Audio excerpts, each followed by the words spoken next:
Dan ya puji Tuhan sudah 10 tahun kami menjalankan ini. Dan sudah ratusan, bahkan mungkin ya hampir 1000 anak yang kami bisa ngajar di sini. Hatinya ada di sini dan kami mau ada bersama-sama dengan dia di sini. Waktu saya belajar bahwa 1 miliar orang di dunia ya, tinggal di daerah kumuh, saya merasa tertantang, merasa dipanggil untuk mengikuti Tuhan Yesus, untuk ketemu dia di tempat-tempat yang terpinggirkan, orang-orang yang miskin, yang kurang mampu gitu. Halo Pipka Lovers, kembali lagi di Mission Talk by Pipka. Nah, kali ini Mission Talk kita hari ini berbeda banget nih. Kita agak-agak seger-seger gimana gitu ya di outdoor gitu. Nah, kita mau denger banget cerita dari seseorang yang pastinya menginspirasi soal panggilan dan misi hidupnya sehingga dikerjakan sampai detik ini. Narasumber kita hari ini itu adalah pasangan suami istri yang sedang tinggal di pemukiman kumuh di sekitar Jawa Barat. Nah, kita mau lihat nih, apa sih sebenarnya cerita hidup mereka? Mereka ini memulainya pada usia muda gitu ya, sekitar 24 tahun, 25 tahun. Nah, kita mau tahu lebih dalam lagi nih, apa sih sebenarnya yang membuat mereka yakin ini adalah panggilan hidup mereka untuk tinggal bersama dengan masyarakat di pemukiman kumuh, dan apa yang sebenarnya mereka kerjakan di pemukiman ini untuk banyak orang mengenal kabar baik tentang Yesus Kristus. Yuk kita langsung ketemu dengan mereka. Ini dia narasumber kita, Kak Yosia dan Kak Anita Rahma. Halo. Halo, halo. Iya, halo. Apa kabar dulu nih? Oke, pasti baik ya, pasti sehat nih, kelihatan banget kalau sehat. Ya Kak, tadi kita udah sempat sampein di awal nih bahwa kakak berdua ini adalah pasangan suami istri yang sudah melakukan pekerjaannya sampai detik ini mulai dari usia muda. Nah, kita mau tahu dulu nih sebenarnya apa sih sebenarnya yang kakak lakukan di tempat ini dan sejak kapan kakak melakukannya itu? Ya, shalom semua. Shalom. Saya sudah di Indonesia 11 tahun ya, ini 11,5 tahun. Okay. Saya selesai kuliah langsung gabung sama satu lembaga yang memang punya hati dan apa itu untuk melayani di daerah-daerah kumuh di Asia. Nama lembaganya Servants to Asia's Urban Poor. Jadi memang secara khusus mau melayani di daerah-daerah kumuh di Asia. Nah, saya ke Indonesia masih single, belum menikah, dan Tuhan menemukan saya dengan Kak Yosia di gereja, dan ya cerita kami jadi bisa melayani bersama. Dan kami sekarang udah 10 tahun di daerah sini di Jawa Barat, di pemukiman yang memang banyak teman-teman kami di sini memang pemulung dan tukang sampah, ada juga pengemis, ada juga ya pengamen, tukang silver, segala macam gitu. Dan kami dipercayakan oleh Tuhan untuk buka tempat les buat anak-anak yang memang orang tuanya kurang mampu untuk membiayai sekolah, TK, dan juga les tambahan buat anak SD. Dan ya puji Tuhan sudah 10 tahun kami menjalankan ini, dan sudah ratusan, bahkan mungkin ya hampir 1000 anak yang kami bisa ngajar di sini. Ada tambahan dari Kak Yosia? Ya, sebenarnya selain Rumah Harapan, tapi juga yang kami kerjakan di sini adalah membangun hubungan dengan tetangga-tetangga di sini, dengan orang-orang yang seringkali dipandang dunia terpinggirkan, dipandang sebelah mata sama dunia, tapi kami percaya bahwa Al-Masih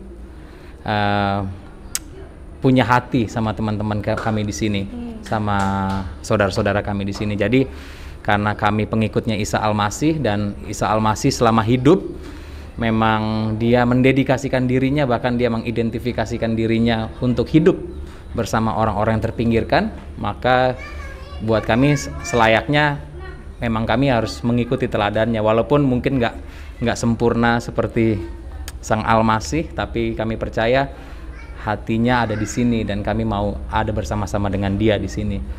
Seperti itu.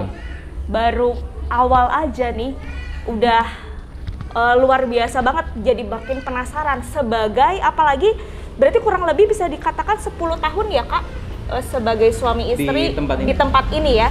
di tempat ini sudah kurang lebih 10 tahun mereka mengerjakan bersama gitu ya, sampai punya anak, ya kan, sampai punya anak melayani bersama anak-anak di tempat ini. Berarti sudah 10 tahun, dan kalau bisa dibilang berarti kakak berdua ini memulainya bisa dibilang cenderung dalam usia muda ya, di bawah 30 tahun kan? Ini masih muda. Oh iya benar-benar, setuju banget sebenarnya. Ini sebenarnya juga masih muda sebenarnya, cuma kita bisa lihat banget kakak-kakak ini memulainya di usia-usia rata-rata usia-usia lulusan kuliah lah ya, sekitar 22, 23. 22 tahun, wow gitu ya. Nah, itu mereka sudah mulai mengerjakannya. Nah, jadi penasaran lagi nih, apa sih sebenarnya yang membuat kakak-kakak berdua ini merasa bahwa pekerjaan di tempat ini itu adalah panggilan, adalah memang bagian hidup, atau bahkan itu adalah memang pekerjaan kakak berdua. Nah, apa nih turning point-nya, apa nih sebenarnya? Mungkin saya dulu ya. Iya, kayaknya kita punya dua cerita yang berbeda. Oh oke. Ada dua cerita yang berbeda. Kita akan dengar dari Kak Anita dulu sih. Ya. Silakan. Ya, kalau saya memang orang Amerika ya, dan orang Amerika ya terkenal memang lebih kaya mungkin, maksudnya apa ya, punya lah dari kecil, dari keluarga yang menengah tapi yang punya ya. Tapi waktu saya belajar bahwa 1 miliar orang di dunia, kalau bahasa Inggris 1 billion ya, berarti 1 miliar orang di dunia tinggal di daerah kumuh, saya merasa tertantang. Kalau memang saya memanggil saya sebagai pengikut Tuhan Yesus ya, atau orang Kristen, jawaban gereja harus ada buat realitas 1 miliar orang di dunia tinggal di daerah kumuh. 1 miliar itu kayak 1 dari 6 orang yang ada di muka bumi ini tinggal di daerah seperti ini, daerah yang sebenarnya ya banyak kebutuhan, banyak masalah, banyak orang yang belum dengar tentang Kristus. Nah, saya sebagai pengikut Tuhan Yesus mau mengikut teladan Tuhan Yesus untuk mengasihi orang miskin, orang terpinggirkan atau tidak. Buat saya rasanya itu nggak cukup hanya baca Alkitab, tapi saya mau lihat cerita nyata, mau mengikuti Tuhan Yesus dan lihat cerita-cerita seperti di Alkitab tapi sekarang gitu. Jadi ya mungkin singkat ceritanya itu sih, merasa dipanggil untuk mengikuti Tuhan Yesus, untuk ketemu Dia di tempat-tempat yang terpinggirkan, orang-orang yang miskin, yang kurang mampu gitu. Berarti bisa disimpulkan nih Kak Ana sendiri merasa bahwa itu adalah panggilan memang muncul dari apa yang kakak baca dari firman Tuhan gitu ya, Tuhan Yesus mengerjakan bagi dunia gitu ya, sehingga justru tidak cukup kita hanya tahu aja gitu ya Kak, berarti kita menjadi bagian pelakunya ya Kak, menjadi bagian pelakunya, sehingga banyak orang, terutama orang-orang di daerah kumuh itu bisa mengenal sosok gitu ya, Tuhan Yesus, dan juga mungkin kabar keselamatan itu ya. Jadi memang kita menjadi pekerja ya Kak, lebih cenderung gitu ya. Ya, dan buat kami juga satu bagian firman Tuhan yang sangat utama buat kami adalah Matius 25 tentang ya cerita akhir zaman ya. Tuhan Yesus bilang akan datang dan memisahkan domba sama kambing, dan akan bilang orang yang sudah memberi makan kepada orang lapar itu seperti memberi kepada Tuhan Yesus sendiri, beri minum kepada orang yang haus itu seperti beri kepada Tuhan Yesus sendiri, beri baju seperti kepada orang yang telanjang itu beri ke Tuhan Yesus sendiri. Jadi di sini bukan hanya kami mau membawa Tuhan Yesus, tapi kami merasa ketemu Tuhan Yesus di sini. Undangannya itu, apakah kami mau ketemu Tuhan Yesus di sini? Oke. Jadi melalui tempat ini, melalui komunitas ini, justru kita berjumpa juga dengan Tuhan Yesus melalui tempat dan ladang yang ada ini gitu ya Kak. Jadi bukan hanya sekedar kita membagikan, tapi justru kita juga bertemu dengan Tuhan di sini gitu ya. Oke. Menarik sekali itu dari Kak Anita ya. Nah, kalau dari Kak Yosia sendiri seperti apa? Oke. Kalau dari saya ceritanya pasti berbeda banget karena saya lahir di Jakarta. Jadi orang middle class biasa yang pasti juga punya impian untuk jadi, waktu itu saya kuliah ekonomi dan saya pikir saya pengen kerja di bank atau di perusahaan-perusahaan ya biasalah bidang ekonomi gitu. Tapi di tahun 2011 aku baru lulus ya, baru beberapa bulan aku lulus, di tahun 2010 aku lulus, 2011 aku mulai tanya sama Tuhan mau lakukan apa buat hidupku, dan saat itu Tuhan nggak langsung jawab, nggak ada jawaban apa-apa. Aku mulai tanya, Tuhan mau aku bekerja kejar mimpi-mimpi aku, kejar impian-impian aku. Ya buat anak muda pada umumnya pada hari-hari itu ya biasalah kerja di perusahaan atau punya ini, punya itu gitu. Dan aku rasa ya kalau aku mau turutin itu pasti bisa. Kalau aku mau turutin mimpi-mimpi aku itu. Sampai akhirnya aku ketemu Kak Anita dan temannya waktu itu kesaksian di ibadah pemuda. Kesaksian tentang panggilannya dan mulai di situ aku mulai bertanya. Dua orang gila bule ini datang ke Indonesia jauh-jauh untuk tinggal di daerah kumuh dan melayani di sana. Dan aku mulai tanya lagi, Tuhan kok Engkau bisa panggil anak yang masih muda ini dan mau tinggal di sana dan melayani Tuhan di sana. Tapi akhirnya singkat cerita, waktu itu Kak Anita tinggal di satu daerah kumuh di Jakarta Timur, dan daerah itu kebakaran.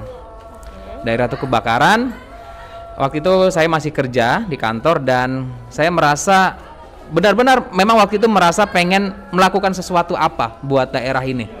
Karena kebakaran, jadi saya banyak bantu dengan beli barang-barang untuk membantu korban-korban kebakaran ya waktu itu. Dan waktu itu saya datang dengan rasa sombong, dengan rasa bangga. Saya datang ke sini dengan kemampuan saya, kepintaran saya pikir saya mau bantu orang-orang di sini. Tapi waktu saya jalan, waktu itu sama teman-teman gereja juga. Tapi ya saya nggak langsung cerita sama mereka dan saya memang nggak cerita sama siapapun. Saya hanya dapat rasa dan merasa Tuhan berbicara dalam hati saya. Waktu saya jalan menyusuri daerah kumuh itu, lihat korban-korban kebakaran, Tuhan Yesus duduk di situ. Tuhan duduk di situ dan dia hanya lihat saya seperti bilang, aku lagi duduk di sini dan aku ikut berkemah sama mereka karena mereka mulai bikin kemah-kemah kan, tenda-tenda untuk korban kebakaran gitu kan. Dan dia bilang, aku duduk di sini, aku berkemah sama mereka. Dan Tuhan mulai tanya, kamu mau nggak duduk di sini sama aku dan hidup sama aku di sini? Dan aku mulai setelah pulang gitu kan, setelah pulang dari kejadian itu, aku mulai tanya, Tuhan maksudnya apa? Hidup sama kamu di situ, sama engkau di situ maksudnya apa? Gitu. Dan Tuhan nggak langsung kasih jawaban. Tapi aku merasa bahwa Tuhan mimpin. Aku mulai dikasih keberanian untuk datang ke tempat daerah kumuh tersebut, bukan di sini ya, waktu itu masih di daerah Jakarta. Dan aku mulai datang setiap kali pulang kerja, aku datang dan mulai datang sebagai pelajar yang mau belajar dari daerah tersebut. Karena dari situ Tuhan seperti memproses aku bahwa Tuhan ada di situ dan aku diajak Tuhan ketemu dia di situ. Sama seperti Kak Anita bilang bahwa apa yang kamu lakukan buat orang yang paling hina, kamu melakukan untuk aku. Dan jadi kalau aku mau ketemu Tuhan setiap hari, ya aku harus datang ke situ. Mungkin ada banyak keraguan, orang sering bilang, pasti ini si Yosiah nih datang ke sana mau ketemu Kak Ana atau apa. Suara-suara seperti itu banyak. Dan aku waktu itu coba membantah dan coba bilang, oh bukan. Tapi setelah berjalannya waktu sampai 11 tahun, Kak Anita di sini, dan aku jadi malah justru pikir begini, kalau memang itu cara Tuhan untuk bawa aku untuk ketemu dia setiap hari, aku jadi bersyukur ketemu Kak Anita.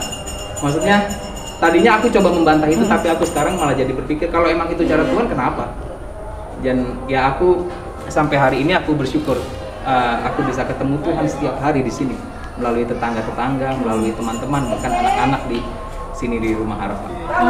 Oke. Menarik banget ya, seorang yang sudah berkarir bisa dibilang ya, pada saat itu sedang meniti karir lah ya. Tapi ternyata dipertemukan dengan kejadian yang bahkan tujuannya datang aja motivasinya beda gitu ya. Motivasinya bisa dibilang benar-benar mau ngebantu, benar-benar mau memberi apa yang dipunya aja ya. Tapi ternyata di situ ada cara Tuhan ya untuk membuat seseorang itu lebih dekat dengannya dan tahu ternyata itu panggilannya pada akhirnya begitu. Oke, menarik banget. Nah, berarti kalau kita lebih mengerucut lagi kepada arahnya panggilan nih Kak ya, ada panggilan juga kakak tadi juga sebutkan bahwa namanya anak muda banyak banget opsi lah ya. Anak muda berkarir bisa banget, anak muda melakukan hal yang lebih mungkin bisa dilihat dunia seperti apa bisa banget gitu ya. Pada saat itu pasti kesempatan itu juga ada ya buat kakak-kakak. Nah, khususnya Kak Yosia nih, gimana sampai pada akhirnya memang panggilan yang tadi kakak sampaikan tadi, Tuhan berbicara, itu sampai akhirnya yakin bahwa ini adalah memang panggilan Tuhan, bukan opsi-opsi yang lain sebagai anak muda gitu. Nah, itu gimana tuh sampai akhirnya bener ini panggilan gue gitu?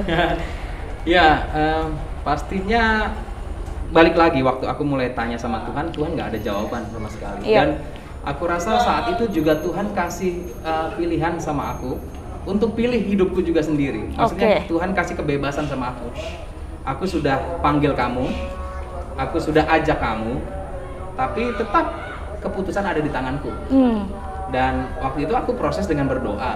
Bahkan aku waktu itu sempat berpuasa, maksudnya berpuasa dan tanya sama Tuhan, maksudnya apa Tuhan? Hanya maksudnya apa itu duduk sama Engkau di situ apa? Dan nggak ada jawaban juga. Tapi berjalannya waktu, aku punya hubungan dengan masyarakat setempat, punya hubungan dengan anak-anak, dan hal-hal yang bikin aku nggak bisa gantikan dengan lain adalah rasa kedamaian, rasa damai yang ternyata yang aku kerjakan ini, walaupun dilihat orang rasanya aku dikatain bodoh sama keluargaku, dikatain ya orang gila sama orang tuaku, karena aku putuskan aku nggak mau kerja. Dan aku pikir aku harus ambil keputusan untuk nggak kejar itu dan kejar yang satu ini, yang orang lihat sepertinya hina, orang lihat sepertinya kayaknya sederhana dan nggak ada artinya, tapi aku ngerasa damai yang aku nggak bisa ceritakan ke orang lain. Tapi rasa damai itu adanya di diriku sendiri. Oke, jadi ya mungkin itu bisa dibilang ya pekerjaan Tuhan ketika memanggil seseorang untuk mengerjakan panggilannya adalah begitu ya.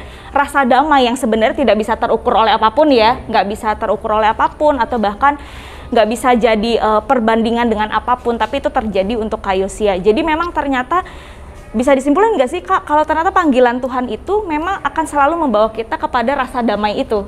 Iya, rasa damai bukan artinya rasa nyaman ya. Betul, betul. Karena justru kami memilih hidup di daerah seperti ini, justru memilih hidup maksudnya tidak terlalu nyaman, tapi kedamaian itu bukan hal jasmani, tapi tentang hal apa yang hati, kami sukacita rasakan, gitu ya. Oke. Tapi kalau masalah kenyamanan dunia, pasti kami lebih memilih untuk ya hidup yang lebih enak. Betul. Lebih santai. Betul. Iya. Oke, berarti damai itu memang bukan dari hal yang sekeliat mata gitu ya, tapi memang kita sendiri yang bisa ngerasain bahwa damai itu terjadi, dan pasti itu karena pekerjaan Tuhan. Nah, ngomongin damai jadi menarik banget. Lanjutannya adalah kaos yang dipakai pasangan ini nih, damai dimulai dari saya nih gitu kan. Nah, apa nih korelasinya kalau boleh dibilang nih, disangkutin dengan kaos yang dipakai nih, damai dimulai dari saya nih, kalau boleh disampaikan ke kita apa nih sebenarnya? Oke. Kak Anita nggak mau kasih? Oke, aku dulu ya. Jadi sebenarnya ini bisa punya arti banyak. Satu, kami percaya apa yang kami kerjakan di sini adalah memang Tuhan mau kami kerjakan, dan kami rindu lihat kerajaan Allah datang di dunia, datang secara nyata dalam kehidupan sehari-hari, dan itu damai yang paling sejati ya yang Tuhan Yesus kerjakan sendiri kan. Dan kami pengen lihat memang damai itu benar-benar ada di setiap masyarakat dan orang-orang yang kami temui, dan kami percaya bahwa, dan seharusnya Dina juga percaya ya, kita semua percaya bahwa damai itu sudah ada di dalam hati kita, sudah ada dalam diri kita, dan dimulainya dari kita, dari saya, dari Kak Anita, dari Dina sendiri, dan damai itu bisa terpancar ketika kita ada bersama orang, bersama, dan dimulainya dari saya. Maksudnya bukan saya yang memulai damai itu, tapi damainya sudah saya rasakan, dan damainya itu bisa dirasakan juga buat orang-orang sekitar. Gitu. Itu sih. Ada yang mau ditambahin Kak Anita? Kalau saya mau tambah bukan tentang baju ini ya, tapi dari tentang panggilan, tentang suara Tuhan dan damai di hati. Maksudnya bilang di dunia ini pasti banyak suara. Kita akan ada suara keluarga, akan ada suara teman-teman gereja, akan ada suara guru atau suara dosen atau suara dari TV lah, Iya, suara oke. dunia ya, apa yang suruh kita kejar kekayaan, apa sukses atau apa gitu. Ya kita harus pilih mau dengar suara siapa gitu. Oke. Yang paling penting ya dengar suara Tuhan, dan kita harus memastikan bahwa di hidup kita ada waktu untuk menyendiri, untuk berdoa, untuk baca Alkitab, untuk mendengar seperti Kak Yosaya bilang, maksudnya Tuhan mau apa dari saya. Pasti setiap pengikut Tuhan Yesus harus ada saat yang memang berlutut dan berdoa dan coba dengar suara Tuhan apa. Jangan hanya tanya mama saya harus jadi apa, Iya. atau pacar saya harus jadi apa atau apa, bukan, tapi harus tanya Tuhan dan harus maksudnya cari tahu Tuhan mau apa, dan harus siap bahwa suara-suara lain mungkin tidak akan setuju dengan apa yang kita dapat dari Tuhan, seperti Kak Yosia, keluarganya ya perjalanannya panjang gitu ya, ceritanya panjang, tapi maksudnya ya suara Tuhan berbeda dari suara dunia itu. Oke. Dan harus memastikan bahwa kita mau nurut aja sama suara itu, dan bilang ya kepada Tuhan artinya harus bilang tidak kepada banyak hal. Saya selalu bilang itu, satu keputusan untuk bilang ya kepada panggilan Tuhan artinya mau nggak mau, artinya harus bilang tidak terus kepada hal-hal yang lain yang mungkin hal baik, mungkin pelayanan di gereja atau apa hal baik, tapi mungkin kita dipanggil ke sesuatu yang berbeda. Kalau bilang ya kepada sesuatu pasti akan ada hal-hal yang kita nggak mampu kerjakan karena waktu kita dipakai buat hal yang tersebut gitu. Iya. Oke, berarti hubungan kita dengan Tuhan, keintiman kita dengan Tuhan itu mengarahkan kita untuk kita benar-benar bisa dengar suaranya Tuhan gitu ya Kak ya. Sehingga benar-benar kita yakin bahwa panggilan itu memang adalah yang Tuhan kehendaki untuk hidup kita gitu ya. Jadi berarti satu memang harus membina hubungan dengan Tuhan supaya kita tahu panggilan kita dalam hidup itu sebenarnya apa gitu ya. Dan ngomongin damai ini menarik banget. Damai itu sudah ada di kita ya ternyata Kak. Maksudnya melalui pengorbanan Tuhan, hidupnya Tuhan yang sudah Tuhan nyatakan buat dunia ini. Dan ternyata dimulai dari kita bisa bagikan damai itu. Kita bisa tunjukkan damai itu di mana kita ada gitu ya. Nah, buat kakak-kakak ini, ternyata kakak-kakak ini terpanggil untuk ada di sekitar teman-teman di wilayah ini gitu ya. Luar biasa. Nah, ngomongin itu pasti tidak terlepas juga dengan yang namanya tantangan atau ya apapun lah, maksudnya yang mencoba mungkin menghambat atau ya mencoba untuk tidak dilakukan lagi, atau apa. Nah, bicara soal tantangan nih, bagaimana mungkin ketika memulai, apakah ada tantangan atau selama 10 tahun ini ada tantangan? Nah, kalau bicara tantangan itu seperti apa? Ya kalau tantangan banyak, Ya. seperti Kak Yosia bilang, ya yang satu kenyamanan atau ketidaknyamanan secara jasmani ya di daerah kumuh, apa itu banyak sekali tikus di rumah atau jalan yang becek kemana-mana, dulu jalanannya jelek banget, harus pakai sepatu bot kalau mau kunjungi teman-teman di sini atau apa. Ada juga tantangan sakit penyakit, karena memang satu realitas buat orang-orang yang kurang mampu, memang sakit penyakit banyak sekali. Kita sendiri mengalami banyak, apa itu rubella, tipes, dirawat, DBD, ya segala macam sakit penyakit ya. Dan itu berat, maksudnya buat kita, dan juga kalau udah punya anak untuk lihat anak kita sakit, dan tahu mungkin kalau nggak tinggal di sini anak kita nggak akan sakit seperti ini. Tapi percaya ya dilewati aja, dan Tuhan menyertai kami di dalam sakit penyakit itu. Tantangan lain apalagi ya kadang-kadang kalau jujur rasanya sendiri. Rasanya kebutuhannya banyak sekali, dan rasanya kita nggak sanggup kerjakan, kita rasanya mungkin kayak di lupa terbatas, dan merasa yang mau kerjakan seperti ini ya sedikit orang ya, tapi 1 miliar orang yang tinggal di daerah seperti ini, jadi rasanya itu tantangan, rasanya kita nggak sanggup. Tapi harus ingat, kita harus selalu ingat bahwa kita bukan penyelamat, dan tugas kita bukan untuk menyelamatkan orang di sini, tapi Tuhan Yesus sang penyelamat, dan Tuhan Yesus yang paling mengasihi orang-orang di sini. Dan ya tugas kami adalah mengikuti Tuhan Yesus aja, dan pasti Dia akan membantu kami. Ada tambahan Pak? Tantangan apa lagi? Aku rasa itu tantangan memang yang ya pribadi ya, maksudnya dari diri kami sendiri, dari keluarga kami sendiri. Tapi ya balik lagi sih, kayaknya yang paling sangat berpengaruh buat hidup kita adalah rasa sendiri, atau rasa rasa musik yang kita dengerin nggak sama dengan musik yang orang lain dengerin. Oke. Dan memilih untuk tetap Di dengerin musik yang ini? yang sama itu nggak mudah. Bahwa orang lain bilang yang kalian lakukan nggak ada dampaknya, yang kalian lakukan nggak ada artinya. Bahkan saya pernah coba di apa ya, mungkin kalau bahasa kasarnya seperti dijebak sama seorang pemimpin gereja. Dia baik sama kami, baik, dan coba datang ke sini, tapi dia datang ke sini aku pikir untuk mengapresiasi apa yang kita kerjakan di sini, tapi untuk coba stop aku dan mau bilang kamu lebih baik kerja aja pelayanan di sini, biar kerjakan melalui hal-hal maksudnya sampingan aja. Justru itu tantangan buat kami yang terbesar malah itu ya. Maksudnya tantangan terbesar malah dari tubuh Kristus sendiri. Seringkali itu yang sangat paling menyedihkan buat kami justru. Seperti itu sih. Iya. Wah, saya merinding juga maksudnya. Oke. Sesama maksudnya punya tujuan itu ternyata tetap ada tantangan. Itu bisa dibilang tadi tantangan pribadi ya. Secara ini sudah yakin bahwa ini panggilan, tapi rasanya mengerjakan sendiri tuh rasa paling berat ya, rasa itu. Tapi tetap percaya Tuhan menyertai, tadi ya Kak Anita sampaikan Tuhan menyertai, dan terbukti 10 tahun, terbukti juga itu penyertaan Tuhan pasti ya.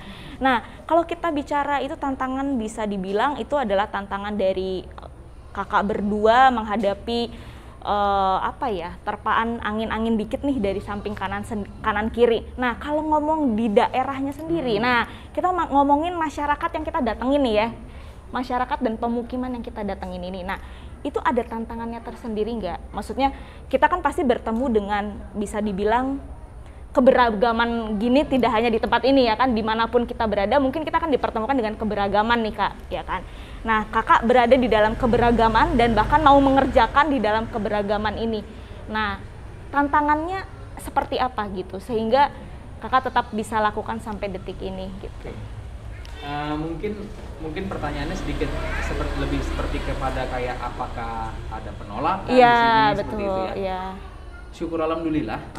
Saya mau bilang bahwa karena kami tinggal di sini, kami berelasi dengan teman-teman di sini, kami belum pernah ada namanya penolakan yang berarti ya, yang maksudnya yang sifatnya besar.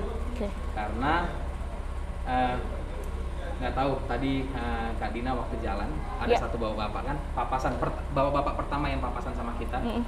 Pasti kalau orang biasa selalu pikir dia serem, mukanya besar, badannya besar, mukanya serem gitu kan. Dan kemarin dia rambutnya panjang ya. Dan kami setiap kali ada teman datang ke sini, dan biasanya justru orang Kristen datang ke sini pasti akan tanya, Yosia, itu orang itu aman nggak? Orang ini aman nggak? Baik. Tapi percaya atau enggak, aku selalu bilang dia teman kami. Memang dia bisa melakukan hal yang buruk, dia preman, dia bisa melakukan hal jahat, tapi karena kehadiran kami di sini, dia teman kami. Dia malah justru jadi orang yang melindungi kami, gitu. Dan jadi kalau secara tantangan yang sangat berarti tidak ada, tapi palingan kalau misalkan kita bicara tentang balik lagi tentang pelayanan ya, tentang coba mengabarkan kerajaan Allah di sini ya, mungkin ada orang-orang yang waktu kami coba ngobrol tentang kehidupan Isa Al-Masih atau Yesus Kristus, mungkin ada orang yang nggak mau dengar, nggak mau terima, dan kita nggak harus paksakan itu, karena kami teman, karena kami berelasi. Jadi kita nggak harus paksakan itu, tapi tetap membangun hubungan yang baik gitu ya. Tapi kalau tantangan-tantangan seperti penolakan yang hal-hal dari masyarakat sini, tapi belum pernah merasakan hal itu.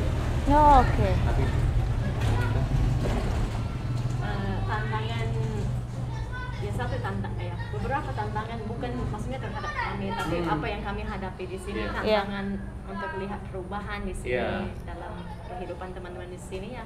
Ada banyak hal yang sulit sih, tentang maksudnya kami kan punya rumah les, anak-anak TK apa gitu. Untuk lihat anak-anak sukses di sekolah susah, maksudnya banyak kekecewaan, anak-anak putus sekolah, masih SD udah putus atau apa kayak gitu. Dia tantangan gitu, lihat keluarga-keluarga yang cerai, pindah, anaknya jadi putus sekolah ya.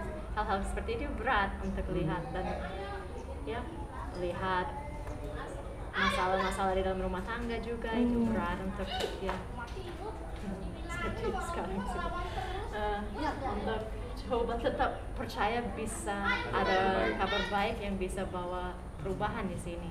Yang seperti Kak Yosia bilang, kita rindu lihat kerajaan Allah di sini, dan kita percaya kabar baik itu bukan hanya tentang jiwa orang selamat atau enggak, memang itu penting, tapi Tuhan Yesus juga peduli tentang tubuh orang, tentang damai sesama lingkungan, damai dengan Tuhan, dan juga damai dengan diri sendiri. Dan ya rindu lihat itu di sini akan bawa kami merindu lihat perubahan besar.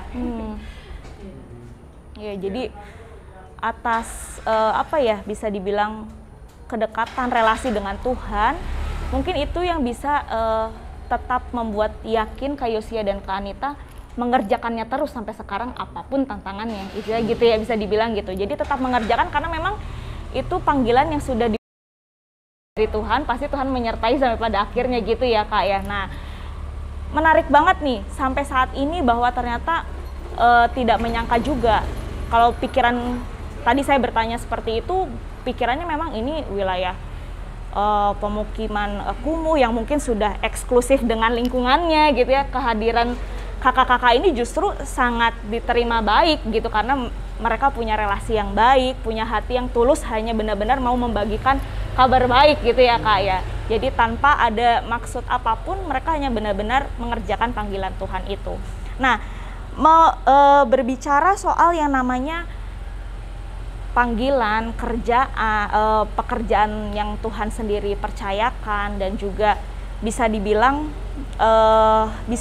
nggak sih Kak bahwa yang kakak berdua kerjakan ini adalah sebenarnya misinya Tuhan melalui hidup kakak berdua gitu, itu bisa dibilang begitu nggak sih? Itu pertama nih. Lalu yang kedua adalah kalau kita sebagai anak-anak muda nih, kita yang hidup mungkin tidak di dalam lingkungan seperti ini, mungkin kita ada di keluarga kita, di komunitas kita masing-masing. Bagaimana sih sebenarnya kita itu bisa menjadi bagian atau menjadi alatnya Tuhan untuk mengerjakan misinya Tuhan itu? Nah, gimana sih gitu kita mau, istilahnya simpelnya kita bisa lakuin apa sih gitu untuk sekitar gitu, untuk orang yang ada di sekitar kita gitu. Nanti Kak Anita lanjutin ya. Iya.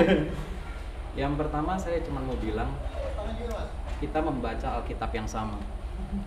Kita membaca firman Tuhan yang sama.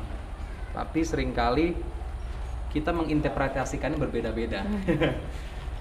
Tapi satu hal yang saya percaya bahwa semua orang seharusnya yang menyatakan dirinya pengikut Yesus, menyatakan dirinya orang Kristen, menyatakan dirinya adalah gereja dalam G besar ya, tubuh Kristus, mereka adalah misionaris Allah. Jadi kita nggak bisa lari dari itu. Kalau kita bilang kita orang Kristen, kita bilang kita percaya Yesus, kita sebenarnya misionaris. Semuanya kita misionaris. Kak Dina, bahkan teman-teman yang lagi syuting hari ini pun kita semuanya misionaris. Dan saya percaya Tuhan nggak panggil semua orang untuk mengerjakan di daerah kumuh seperti ini. Tapi Kak Dina punya pekerjaan, kita semuanya punya pekerjaan, kuliah, mungkin pelajar atau apapun juga. Tapi saya percaya bahwa Tuhan taruh misi itu di dalam setiap diri kita, dan Tuhan mau kita kerjakan dimanapun kita kerjakan, dimanapun kita berada. Nggak harus di sini kok, nggak harus di sini. Tapi semua orang hakikatnya sudah nempel sama misinya Allah. Jadi ya kalau ditanya apakah yang kita kerjakan di sini adalah misi Allah, ya kami mau bilang iya. Karena memang sejatinya kita memang udah nempel. Iya, sama misi itu, sama damai itu udah nempel. Dan itu yang harus kita kerjakan. Dan apa yang kami kerjakan bukan untuk kami dapat keselamatan dari Tuhan, tapi karena Tuhan sudah mengerjakan itu terlebih dahulu, keselamatan itu dalam diri kita, maka kami mau kerjakan juga buat Tuhan. Dan itu misi Allah yang sudah hadir dalam hidup kita, dan itu sekarang jadi tugasnya kita, gereja, tugasnya anak-anak Tuhan, orang-orang Kristen untuk mengerjakan juga. Dan itu nempel. Seharusnya nggak bisa dipisahkan dari kehidupan kita. Kak Anita? Jadi pertama kita perlu menyadari dulu bahwa kita semua ini adalah orang-orang pilihan Tuhan sebagai misionaris di perannya masing-masing gitu ya. Maksudnya kita tidak bisa melepaskan itu sebagai hal yang harus diklaim lanjutan, enggak ya, tapi itu memang sudah melekat bahwa kita sebagai anak-anak Tuhan adalah Seringkali misionaris. orang terlalu mudah mengecap misionaris orang yang seperti Kak Ana, orang bule yang tinggal dari luar negeri datang ke sini, atau orang yang ikut lembaga misi apa, dikirim ke luar negeri, dikirim ke luar kota, dikirim ke luar pulau. Terus kita mulai panggil mereka misionaris, padahal mereka nggak sadar diri kita juga misionaris. Kita nggak harus dikirim ke luar kota, kita nggak harus dikirim ke luar negeri untuk mengerjakan misinya Tuhan. Tapi di mana kita ada sekarang, kita itu adalah misionarisnya Tuhan, gitu ya. Oke, silakan ditambahkan Kak Anita. Iya, ya sama sih kayak Kak Yose ya. Mau bilang bahwa ya mungkin kita ada panggilan yang khusus di daerah Kumo. Tapi setiap orang Kristen punya panggilan yang sama, yaitu untuk jadi pembawa kabar baik tentang kerajaan Allah sudah dekat, tentang apa yang Tuhan Yesus sudah lakukan. Dan kita semua bisa melayani. Dan mau bilang melayani itu jangan hanya di gereja. Kita setiap kali sering kalau beribadah nggak mau menjelaki gereja ya, tapi mau bilang terlalu sering kalau beribadah dengar yang foto di depan ngomong harus rajin pelayanan, tapi pelayanan yang disebut hanya tentang di gereja, jadi majelis, ada dari singer atau dari guru sekolah minggu. Nggak salah, hal-hal itu baik, tapi di dalam Alkitab nggak ada tertulis tentang jadi majelis atau jadi guru sekolah minggu. Di dalam Alkitab memang disuruh semua orang yang percaya untuk pergi dan memberitakan dan membaptis orang, dan untuk jadi pembawa kabar baik. Dan mau bilang semua orang yang percaya Tuhan Yesus, kita semua imam. Ada ayat dari Petrus, lupa ayatnya, tapi kita semua imam, maksudnya yang punya kuasa untuk melakukan, diberi kuasa untuk memberitakan, untuk mengasihi orang, apa. Jadi dunia butuh orang-orang Kristen, butuh orang Kristen keluar dari gereja, keluar dari tembok-tembok gereja dan mengasihi lingkungannya, untuk lihat tetangganya, untuk kenal tetangganya, untuk memberitakan. Jadi jangan hanya ngumpet di gereja, tapi keluarlah. Ya, menarik. Jadi memang peran kita sebagai misionaris Allah itu memang harus dipahami, disadari, bukan hanya di lingkup kita internal saja ya, bisa dibilang sesama kita saja nih, sesama orang percaya saja, tetapi justru kita harus melakukan lebih juga di luar dan bahkan dimanapun kita ada ya Kak. Nah oke, mungkin bisa dijadikan closing statement dari Kak Yosia atau Kak Anita untuk jadi spirit atau semangat buat anak-anak muda mengerjakan misi, mendapatkan panggilan Tuhan dan setia mengerjakannya. Nah, ada closing statement mungkin yang bisa meneguhkan para anak-anak muda dan Pipka lovers yang ada di luar sana. Oke, kalau saya dulu. Boleh. Ya, mau bilang, yang tadi saya udah bilang ya, setiap kita yang percaya Tuhan Yesus ada kuasa. Kalau kita ada Roh Kudus di dalam kita, jadi kita nggak usah takut. Tapi juga dimanapun kita melayani, datang dengan rendah hati. Jadi orang yang mau belajar dari teman-teman sekitarnya, kalau mau menawarkan atau memberitakan kabar baik, lakukanlah dengan rendah hati. Merasa kita juga sama-sama orang berdosa, kita nggak kerjakan keselamatan sendiri, tapi itu ya kasih karunia dari Tuhan, dan kita bisa berbagi sama teman-teman yang baru yang belum dengar. Seperti orang yang tadinya haus dapat air, bisa membagi kepada orang yang juga haus. Tapi jangan dengan paksaan, jangan dengan tipu, tapi ya maksudnya kita sebagai orang yang menerima cuma-cuma, juga berbagi dengan kasih, dengan rendah hati, dengan cuma-cuma juga. Dan orang mau percaya atau tidak, ya itu kerjaan Roh Kudus. Ya, terima kasih Kak Anita. Dari saya nih. Iya, benar. Saya lagi suka dengan satu kutipan, satu orang yang mengerjakan seorang pelayan di Papua yang udah puluhan tahun di Papua. Dia orang bule juga, tapi sudah nggak mau pulang lagi ke. Oke, makasih ya Kak Anita. Nah, kalau aku sih, karena tadi kita udah ngomong banyak ya tentang panggilan, jadi kalau closing statement, aku malah justru mau mengutip seorang misionaris yang Tuhan kirim. Kalau nggak salah udah sekitar 50 tahun dia tinggal di Papua. Namanya Pastor Jim Yost. Dia orang yang, wah, saya beberapa waktu lalu ikut seminar bersama dia dan banyak terinspirasi sama kehidupannya. Dia bilang, oke, jadi minggu lalu kan kita baru aja memperingati Hari Pentakosta ya. Betul. Dina tahu, pasti kita semua tahu bahwa setelah Hari Pentakosta, murid-murid terima Roh Kudus, apa yang dilakukan? Teman-teman Menjadi saksi. menjadi saksi. Nah, jadi Pak Jim Yos itu bilang, dan itu jadi statement buat saya juga, dan semoga bisa menguatkan teman-teman Pipka lovers ya. Iya. Teman-teman anak muda atau siapapun yang dengarkan ini, kita semuanya percaya kita sudah terima kuasa. Kita semuanya sudah percaya kita terima Roh Kudus. Itu artinya kalau sudah kita terima Roh Kudus, kita harus bersaksi. Terima Roh Kudus, kita bersaksi. Nah, bahkan Pak Jim Yos itu bilang, kalau kita sudah terima Roh Kudus, nggak bersaksi, kembalikan aja Roh Kudusnya. Karena waktu kita terima Roh Kudus itu bukan hanya tentang kita bisa berbahasa roh, kita bisa berbahasa lidah bla bla bla bla seperti itu, tapi itu harus terpancar dalam kehidupan kita masing-masing, dalam masyarakat. Jadi terima Roh Kudus, bersaksi. Terima Roh Kudus, keluar dari gereja. Terima Roh Kudus, bersaksi di masyarakat, bersaksi di kantor, bersaksi di sekolah, di kampus dan di mana aja. Kalau nggak mau bersaksi, balikin lagi Roh Kudusnya. Wah, menarik. Kisah Para Rasul 1 ayat 8a ya. Tetapi kamu akan menerima kuasa kalau Roh Kudus turun ke atas kamu dan kamu akan menjadi saksiku. Nah, ternyata betul banget. Jadi kita semua sudah menerima Roh Kudus dan saatnya kita bersaksi.